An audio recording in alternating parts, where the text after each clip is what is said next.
Someone does actually ask, other than the Geordie accent, what accent do you also love?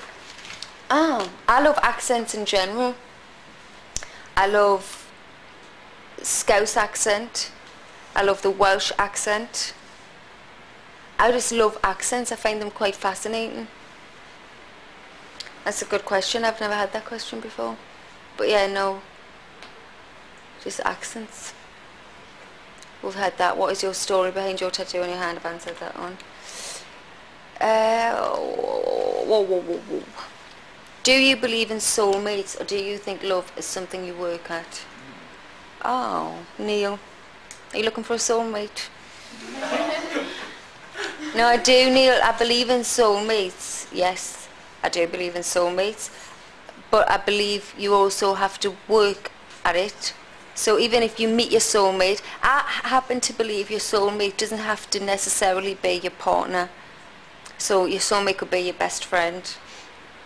Your soulmate could be a sibling. You know, I believe that everyone has a soulmate, but it doesn't necessarily have to be the person that you marry or anything like that. So yes, I believe in soulmates, but yes, I also think love is something that needs worked at. Everything needs worked at, doesn't it? If you don't use your muscles in your leg, you get flabby legs.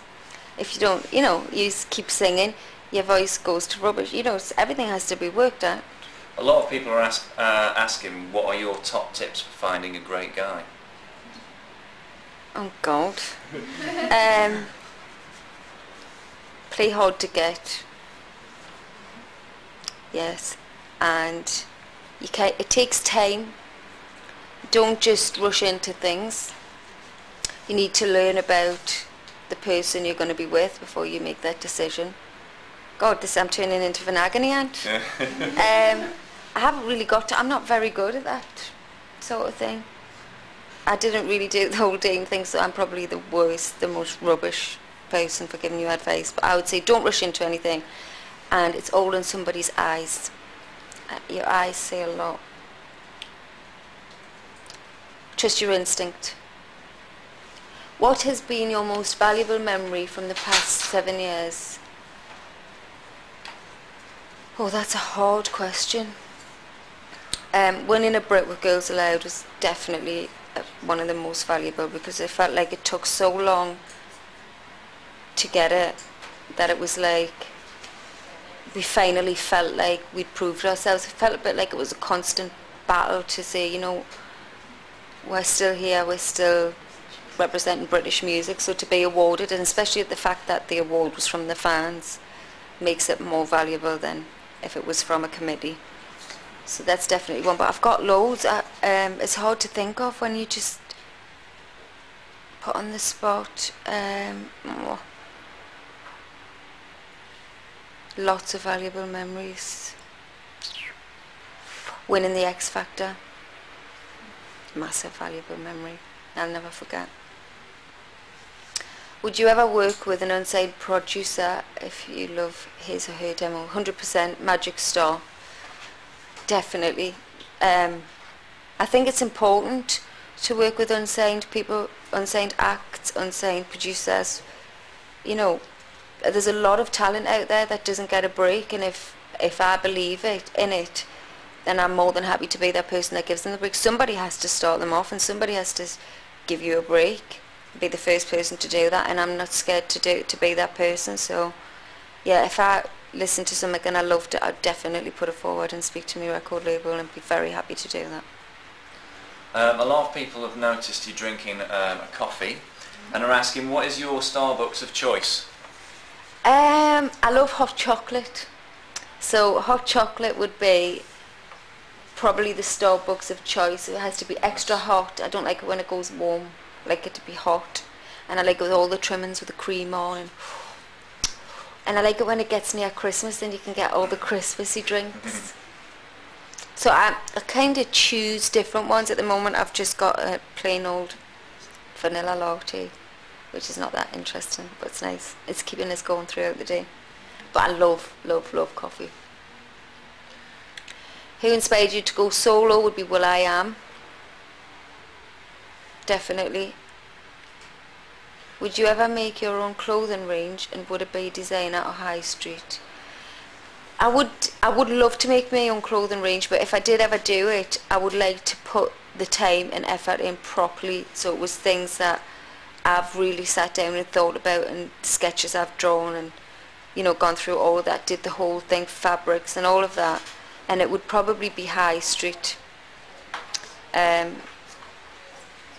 Take inspiration maybe from the designer stuff that's happening and turn it into high street. I think it would be fun, but not right now.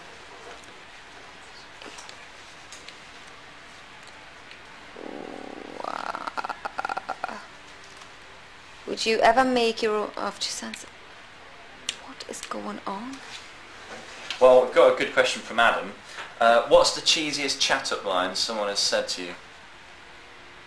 Here's 20p.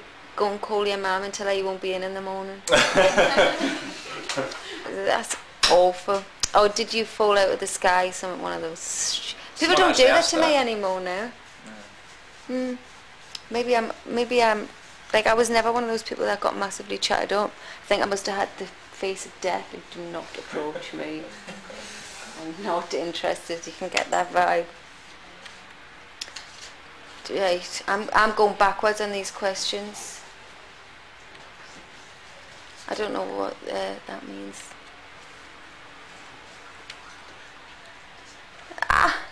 I really want to become an actress, but I live in a very boring place with probably no chance of this happening. What do you suggest I do? From Annie. Annie, first of all, you've got to get out of your head that there's probably no chance of this happening, and I think that there absolutely is. I don't care how boring it is where you live. There's definitely a chance of it happening if you want it to happen.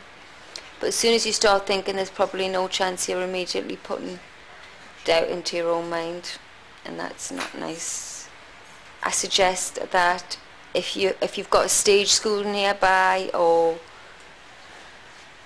even like a community centre, or if there's drama at school, something like that, then make sure you get into that and get some experience. Because I think that it doesn't matter where you come from or how boring it is that you live, you could definitely make your dreams come true, but you're the only person that can make that happen. Okay, Annie, so stop the negativity. Time for one more question. Okay. Hi, Alice. This is the last question, and it's, as a songwriter, do you think it's a skill you were born with or that you can pick it up? I think songwriting is very personal and very specific, and I think anybody can do it. Doesn't necessarily mean it's going to be a hit or not going to be a hit. If you enjoy songwriting, it's definitely something you should do. It's quite therapeutic.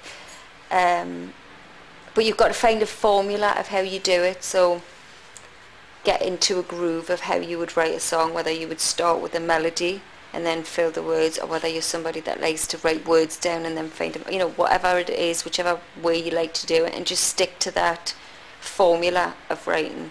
And I think it does take skill, but I think everything needs a bit of experience regardless, so whether or not you feel like you can do it at the moment, you just need to carry on doing it. And I think, yes, anyone can write a song. I think a postman whistling a tune could be a song.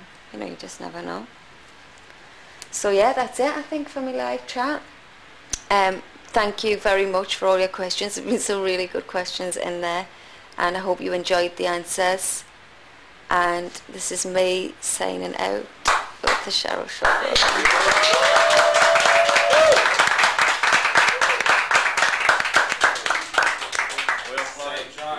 No.